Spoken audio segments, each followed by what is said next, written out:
reflexões e falarmos também de alguns impactos mais além da tecnologia, né?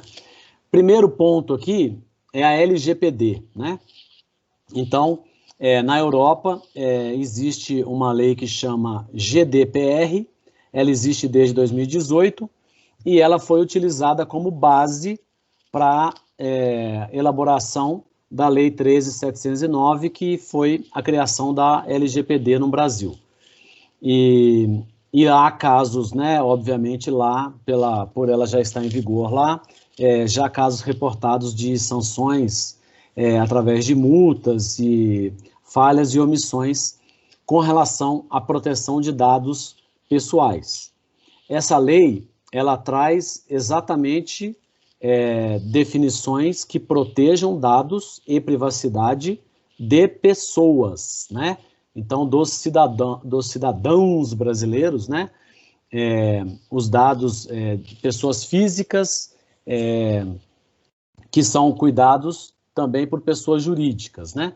Então, essa lei, ela estaria em vigor desde 14 de agosto, mas ela foi postergada e ela entrou em vigor ontem, 18 de setembro, através da Lei 14.058, que sancionou a medida provisória 959.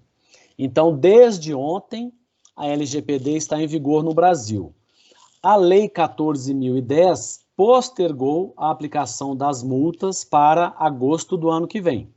As multas podem ser de até 2% do faturamento das empresas, ao limite de 50 milhões de reais. Então, as multas são pesadas.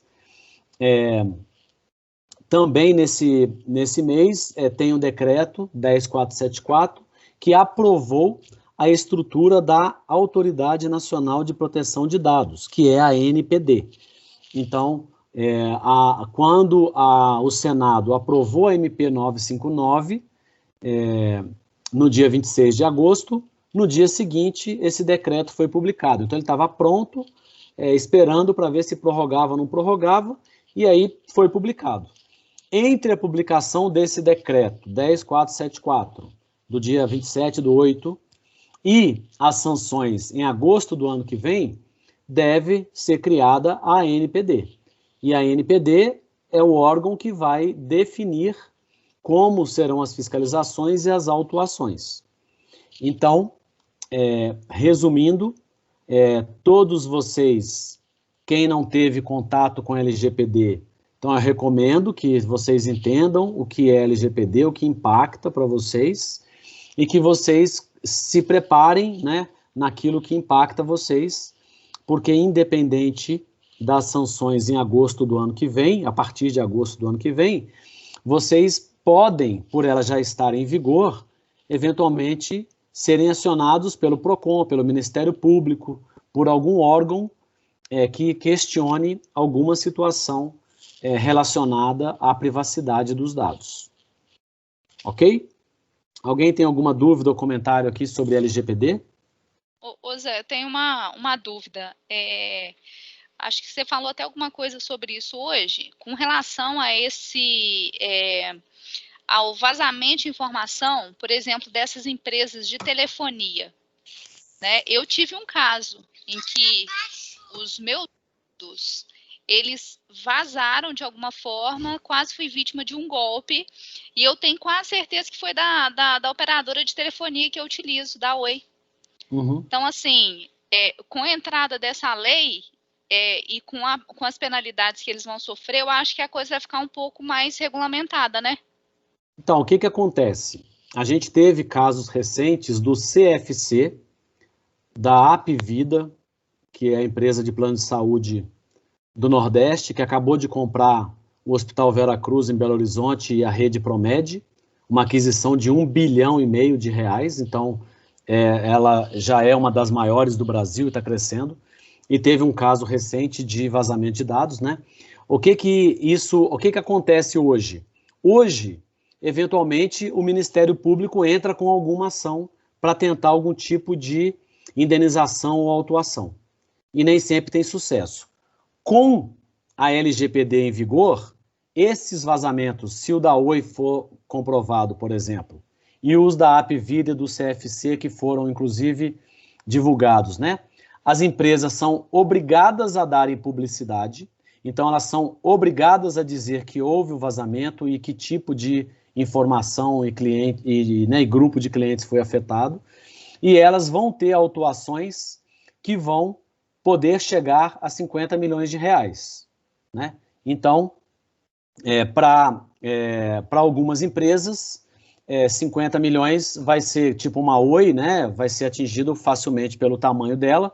Para outras, vai ser 2% do faturamento, e que é um número representativo. Então, as empresas que lidam com essas informações, elas vão ter que se preparar para evitar essa situação, porque vamos supor que a empresa tenha um vazamento e ela não dê publicidade, né? Eu não vi nada sobre a Oi, vamos dizer que o seu dado tenha vazado da Oi e que a Oi não tenha divulgado isso. Em tempos de LGPD, ela vai ser autuada por não ter, em descobrindo-se, né, em não ter dado publicidade e também por ter vazado os dados. Então, é uma norma que vem do modelo europeu.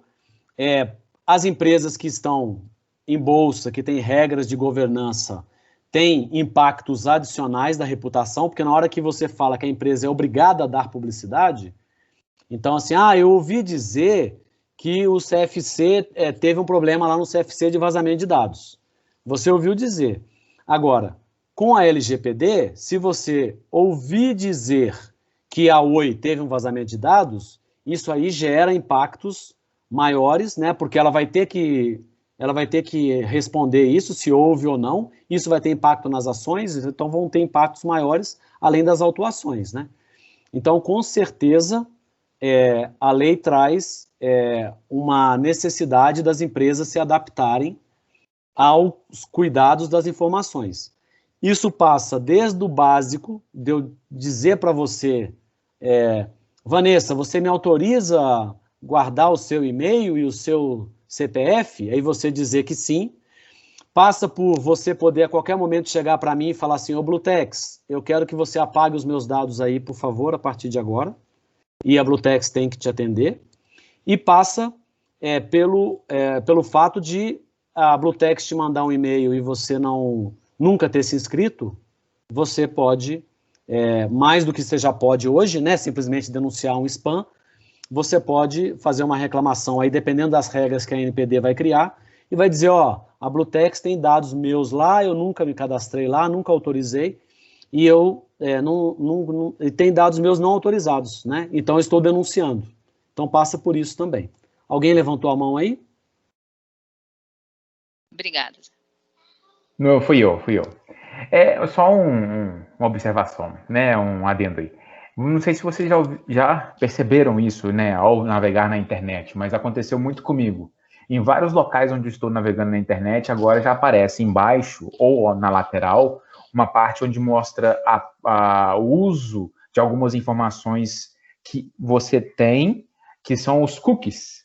E eles põem lá embaixo quais é a utilização e pedindo para você se você quer aceitar, se aceita aquilo tudo ou não. Não sei se vocês já viram isso. Sim, o tempo todo eu tenho visto também, Jerônimo. Né, de acordo com a LGPD chegando, né, e sancionada até foi ontem, como você falou, isso aí começou a explodir em todos os lugares onde eu vou, e eles pedem cookie para lá, cookie para cá, aceita aqui, aceita ali, direto. Da mesma forma, quando você vai se inscrever numa live ou numa newsletter de empresas maiores, já nos últimos tempos já tem percebido mais de uma caixinha, né? Aquela padrão de que estou de acordo e mais uma com mais algumas informações. Então, algumas empresas já começaram de 2018, 2019, 2020 os projetos e começaram algumas adaptações. Outras, de maneira mais simples, colocaram uma informação simples lá para você clicar e dar o de acordo, que já é um começo, né, para quem trata os dados. E todos que têm base de dados nossas vão ter que nos perguntar se a gente autoriza continuar na base, né? Então isso aí é o processo que vai começar agora com o fim dessa lereia de vai, não vai, quando que é, se é maio, se é agosto, se é dezembro. Agora, isso aí vai avançar.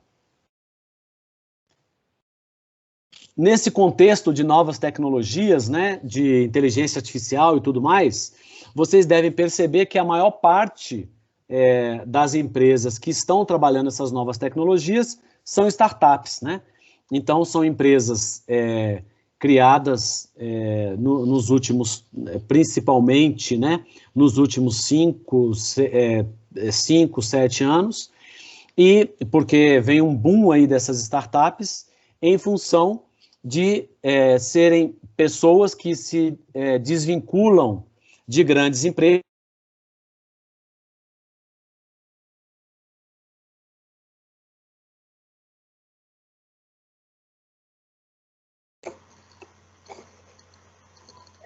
Caiu, aí, gente? Caiu ou fui eu? Adriano. Acho que travou. Acho que o Adriano que caiu. Travou. Deve ser. Não, o meu também parou. Foi ele que travou. Foi eu, gente. Vocês estão me ouvindo? Sim, agora sim. Agora sim. Não sei se ficou mais escuro aqui, mas eu estou sem luz aqui em casa agora, que maravilha. Nossa. Então, vocês me desculpem, aí caiu a luz, mas aí eu já... A contingência aqui demora alguns segundos, mas ela entra. Então, deixa eu compartilhar de novo aqui. Acho que já tinha ficado. Morar na roça tem prós e contras, como todas essas tecnologias que a gente está falando aqui, né? Então, grande parte dessas empresas que estão trazendo essas tecnologias novas são startups. Então, são, na sua maioria, né, empreendedores que saem de empresas grandes e que estão criando empresas pequenas, que têm uma facilidade maior de desenvolver, né, uma velocidade de se fazer as coisas, e esse pessoal que tem trabalhado, e esse gráfico aqui mostra, né, o boom que aconteceu nos últimos anos de criação de empresas, né? Então, nos últimos anos, a gente teve aqui uma pequena queda de empresas, né, na taxa de fundação de novas startups, e o volume, né, aqui chegou aqui no final em meados de 2019 em mais de 400, e um pouco de redução na fundação, né? Então, o que eles acreditam nessa pesquisa é que, na verdade, o que aconteceu é uma dificuldade de se identificar essas empresas novas, mas que o tempo todo estão sendo criadas empresas novas nessa linha, né? Uma coisa que é interessante a maioria acha que startup é de molecada, é de gente de 20 e poucos anos e tal, não sei o quê.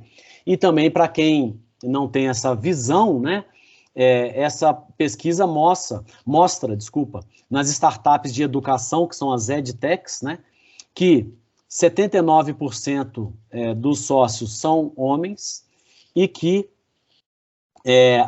a maioria delas, né, a média delas tem 2,6 sócios e a idade média dos sócios é de 39 anos.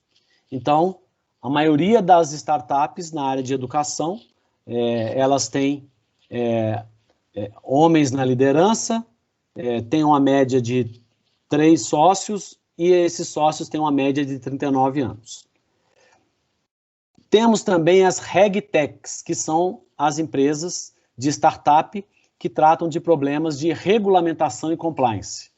Então, existem, dentro desse conceito de startups, né, as diversas segmentações das empresas que são focadas em resolver problemas específicos, né, de áreas específicas, como essa questão regulatória. Então, vocês verão, agora que vocês vão prestar mais atenção nisso, que tem várias empresas se colocando como RegTechs e resolvendo situações de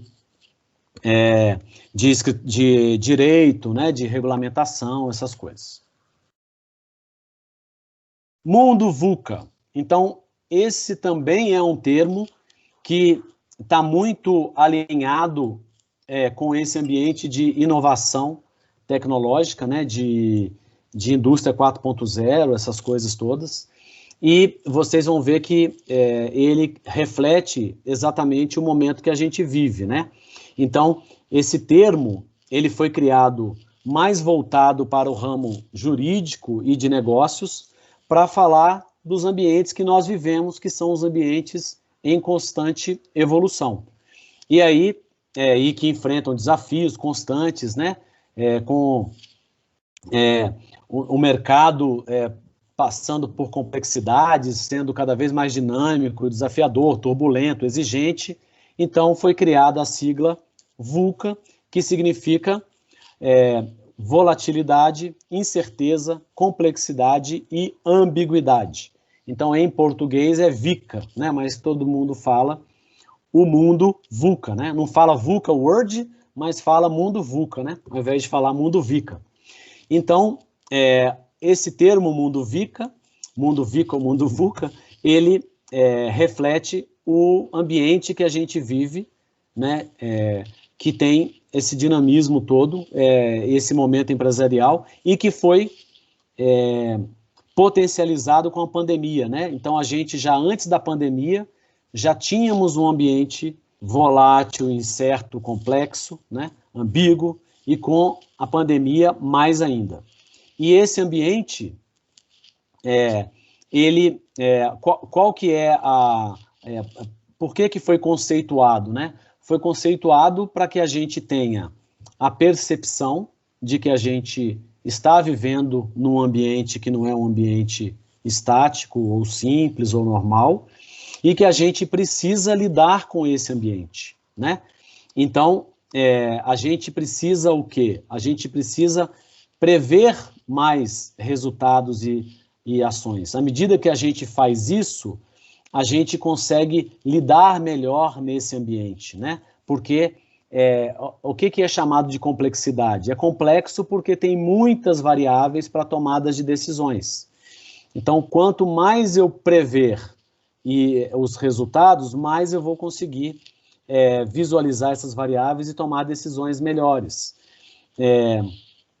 Quanto mais eu sei da situação, quanto mais clareza eu tenho, mais eu vou conseguir combater essa ambiguidade, e por aí vai, né?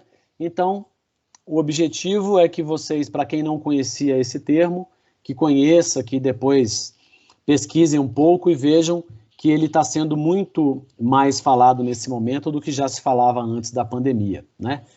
E aí aqui a gente fala um pouco assim, como inovar e sobreviver nesse mundo, né?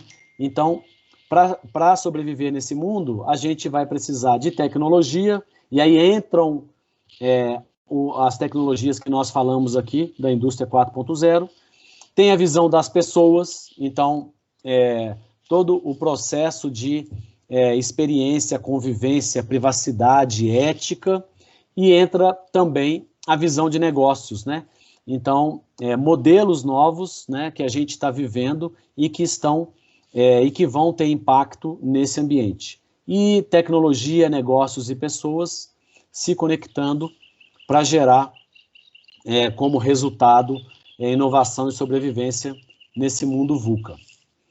Indo para essa linha, né, que a gente falou de pessoas, né, de habilidades, vamos dizer assim, não tecnológicas, né, tem essa pesquisa aqui do World Economic Forum, que ela fala o seguinte: tudo que a gente viu até agora, né, todas essas habilidades que a gente discutiu, essas tecnologias, elas representam 20% do que é necessário de competência para nós. Então, 80% está relacionado à atitude, comportamento, às soft skills, né, que são as competências que nós precisamos ter para a gente lidar com esse ambiente e usar a tecnologia, né? 35% das habilidades que hoje são consideradas essenciais vão mudar daqui a 5 anos, e assim sucessivamente. Então, depende muito das atitudes. Então, hoje você se torna especialista em RPA, e daqui a 5 anos, o RPA pode deixar de existir, porque vai ter uma outra coisa que vai ter substituído o RPA. Agora, a atitude, o comportamento de entender, de adaptar, né, a esse ambiente, daqui a 5 anos você vai ter outras tecnologias, outras oportunidades e necessidades de se adaptar novamente, de aprender novamente, de acompanhar a evolução, né, para usar isso a favor né, da pessoa e das empresas. Desses 80%, então, que estão relacionados às atitudes, nós temos aí dentro pensamento crítico, a resiliência, né, que é adaptação e flexibilidade, a capacidade de se adaptar às mudanças e às diferentes culturas, né? Quando a gente fala desse ambiente que antes já tinha essa visão de globalização, de centralização, agora tem uma visão um pouco questionada, né? Porque não necessariamente você precisa globalizar ou centralizar, né? Na verdade, mostra que você pode estar descentralizado, mas trabalhando de maneira compartilhada e unida, como nós estamos fazendo aqui agora. Então, não globalizou, não centralizou em Belo Horizonte, mas tem gente espalhada pelo mundo inteiro e a gente precisa, ou pelo Brasil inteiro, e a gente precisa entender essas culturas e se adaptar e lidar com essas culturas, né? Criatividade, inteligência emocional, inteligência cultural e diversidade. Então, um tema amplamente, né, discutido também. A gente falou do exemplo lá da Cristina Palmaca, que falou que as mulheres são 15% lá do que nós temos hoje no Brasil, dos 15% em exatas. E se tem gente que ainda hoje tem dificuldade com essa questão de se a mulher pode ou não ser líder, né? Quando você amplia isso para a diversidade como um todo, não tem mais espaço para se discutir isso, né? A gente tem que se adaptar e conviver com isso, e a gente tem que ampliar isso, porque está provado que a diversidade ela traz resultados positivos, né? Que você vai ter clientes de todas as etnias, de todas as possibilidades, e os clientes têm uma expectativa que a empresa consiga lidar bem com todos e que dentro da empresa tenha também uma diversidade. Então, começa a existir uma situação de necessidade de mudança, né, para quem está resistindo muito, né? Então, hoje tem fundos de investimento que já existiam antes, fundos de investimentos focados em empresas de sustentabilidade. Agora tem fundos de investimento de empresas que priorizam a diversidade. Então, estão criando essas opções. Por quê? Porque tem cliente para isso, tem gente que faz questão disso, né? Que gosta disso, de ver que a empresa não é só bits e bytes, né? Que tem um ambiente diferente, né? Variado, diversificado, né? E que isso faz com que os resultados sejam melhores. Habilidades de liderança, julgamento e tomada de decisão e colaboração, né? O exemplo do projeto aí de criar uma base de mercadorias e tal compartilhada, né? É um problema de todo mundo, problema de empresas que não têm dinheiro para contratar nada. Por que não faz isso, né? Por que ninguém nunca fez, né? Porque nós temos uma dificuldade de criar esses ambientes colaborativos, né? Não existe um grande fomento nessa linha, né? As entidades têm dificuldade, tem umas que tentam muito, até investem, tem outras que nem tanto. Então, a gente tem um ambiente de dificuldade para isso, e isso tem que mudar, e isso está dentro das competências que nesse estudo previam para 2020 as competências que mais seriam demandadas da gente aí, né? Alguém quer falar alguma coisa? Discorda de alguma coisa? Tá tranquilo? Adriano, essa Diga, questão dos espaços compartilhados e tudo mais, eu acho que vem com força.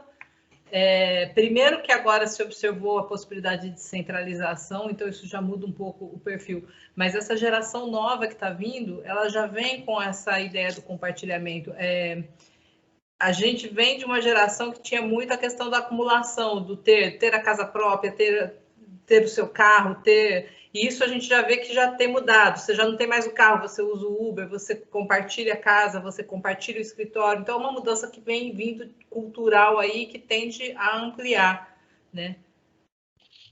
Exatamente. A gente está, demoradamente, a gente está entendendo algumas coisas que pelo mundo afora são normais, né?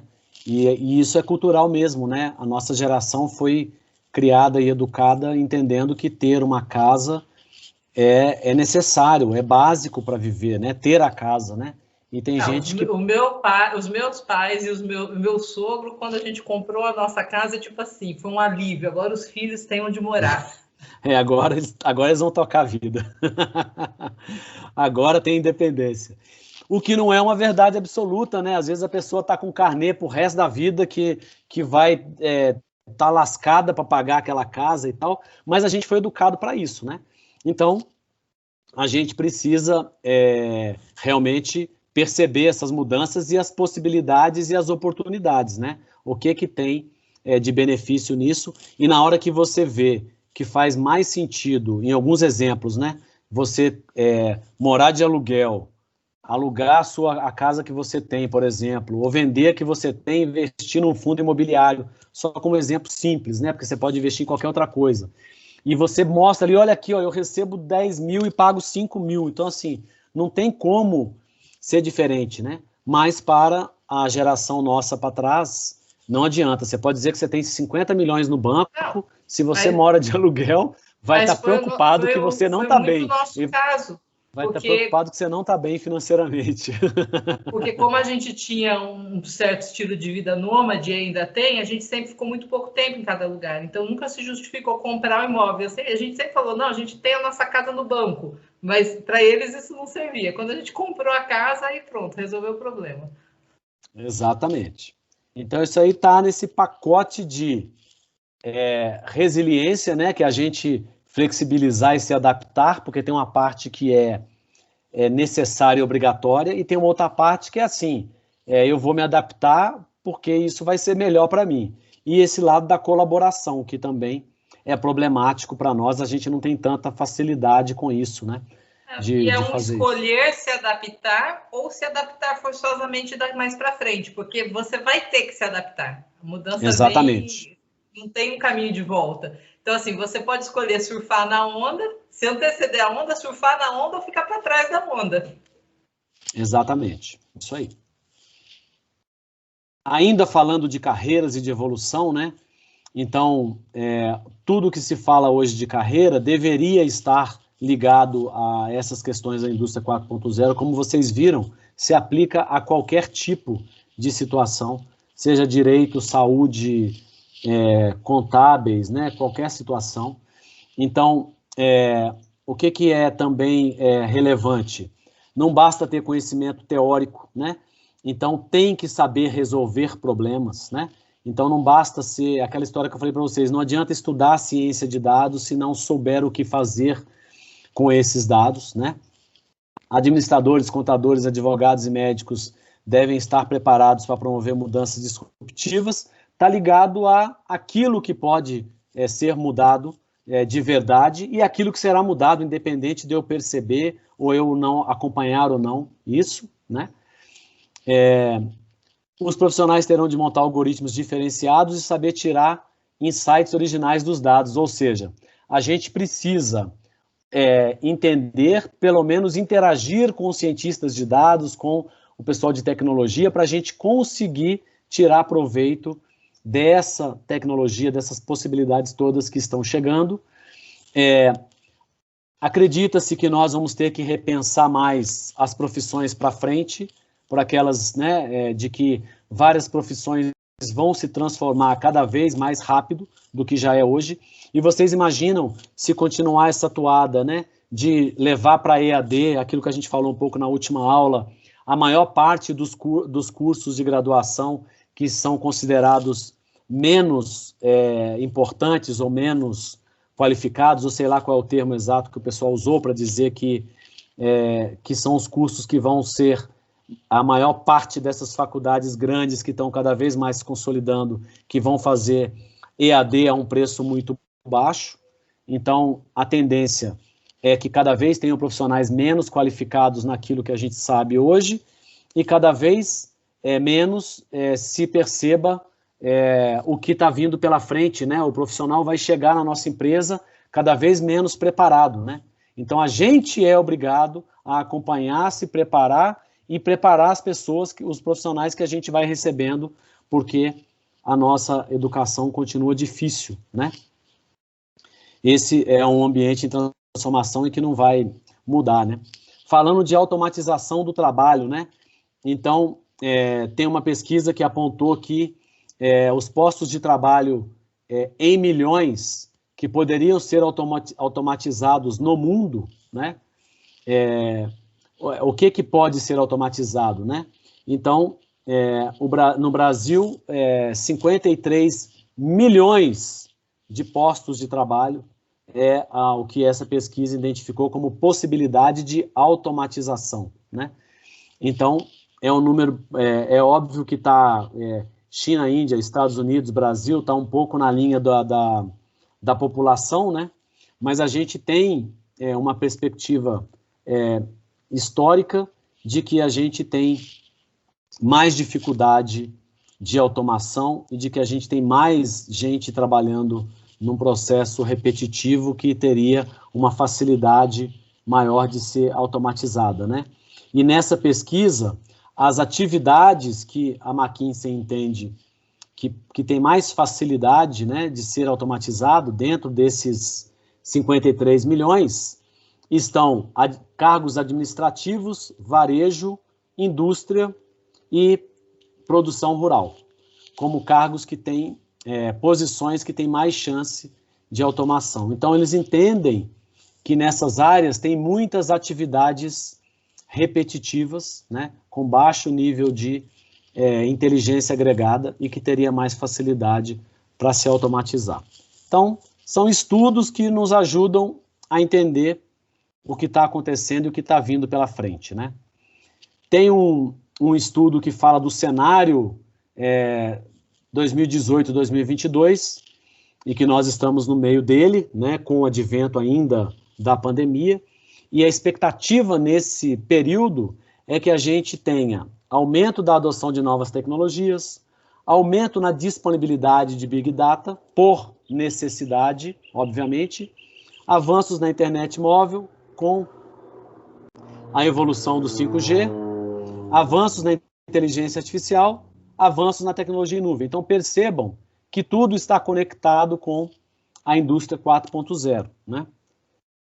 E aí aqui tem uma lista detalhada de quais são no detalhe, essas tecnologias que seriam mais utilizadas, né?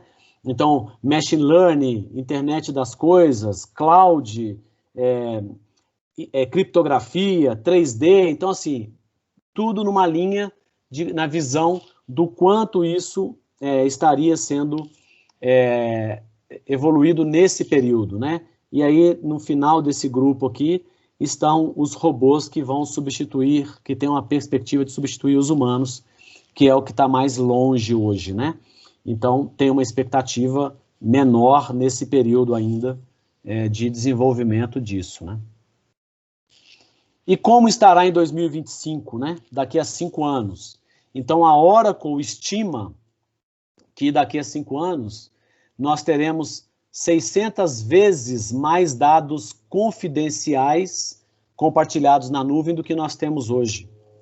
Então, falando de LGPD, que já existe na Europa e que tem uma tendência de também ser normatizado pelo resto do mundo, e que isso estando na nuvem e um monte de gente conectado, então assim, aumentam as chances de vazamento, né? Então aqui vem um alerta de que haverá necessidade de atuar nisso, né? A expectativa da Oracle é que 100% dos aplicativos empresariais dos sistemas terão alguma coisa de inteligência artificial. Que 100% do que tiver ligado a suprimentos terão alguma coisa de indústria 4.0. Que 90% das tarefas de gestão de dados serão completamente automatizadas. Gestão de dados puro, né, gente? Não é a inteligência ligada a isso, mas o cuidar dos dados e manter eles organizados e bem cuidados, né? Agora, olha algumas outras coisas, né, mais complicadas, né? 80% das vendas serão automatizadas. Então, entra naquela linha do e-commerce, entra naquela linha das vendas diversas, também seja por telefone, seja por chatbot, por que forma for, né? 80% das principais cidades terão uso de internet das coisas. 80% dos dados estarão vinculados a coisas e não a indivíduos. 80% dos ataques de segurança virão de uma fonte interna, né? Então, toda essa preocupação de nuvem, de Big Data, a Oracle tem uma visão, né, de que o maior problema será interno. Então, as empresas continuam tendo que ter mais cuidado com a sua infraestrutura, né? Ao invés de ficar assim, mas será que lá na Amazon, na Microsoft, os dados estão bem protegidos e bem cuidados? Então, assim, olha para dentro de casa, porque continua sendo um risco grande as informações dentro de casa ou a forma que você se conecta, né, com as informações de fora. Não haverá trabalhadores qualificados o suficiente para atender a demanda, né? Então, esse problema cada vez mais aumentando, né? Já vivemos um pouco disso hoje, já vivemos no passado com o advento do ERP, com o advento do SPED, e vamos continuar vivendo, né? E é por isso que nós estamos aqui nesse sabadão, né? Trocando essas ideias aqui para a gente acompanhar e passar à frente desse processo aqui, né? Aí tem um outro artigo aqui também bem legal que fala o que a TI nos reserva para 2020. E nesse artigo tem um questionamento sobre a transformação digital, né? Porque como eu falei para vocês, e tentei o tempo todo colocar essa pimenta na aula, assim, tem muito marketing por trás disso. Então, tem muito marketing de indústria 4.0, de transformação digital, de inteligência artificial, de RPA e tal. E aí, o que esse artigo aqui faz é assim, será que é o fim da moda, né, de transformação digital? Então, assim, nos últimos anos, as empresas começaram a incorporar um monte de novas tecnologias para dizer que estavam se transformando, mas o que aconteceu? Muitos dos processos não tiveram sucesso, como eu expliquei para vocês e dei alguns exemplos durante a aula, né? Então, é um processo de experimentação e que, nesse processo, uma parte não vai ter sucesso mesmo, né? Então, vale a pena também, para quem se interessar, ler o artigo todo aqui, para ver um pouco desse questionamento, né? Aqui tem alguns links úteis, alguns sites que vale a pena vocês darem uma geral lá e acompanhar aqueles que vocês entenderem que vale a pena no dia a dia. Tem uma playlist lá que a gente criou no canal da Blutex no YouTube com alguns dos vídeos relacionados à indústria 4.0, e à medida que a gente vê algum novo aí interessante, a gente vai adicionando lá. Dos vídeos que eu passei para vocês, alguns, outros que eu não passei, aqui tem o link de todos também, para que vocês possam ver. Adicionei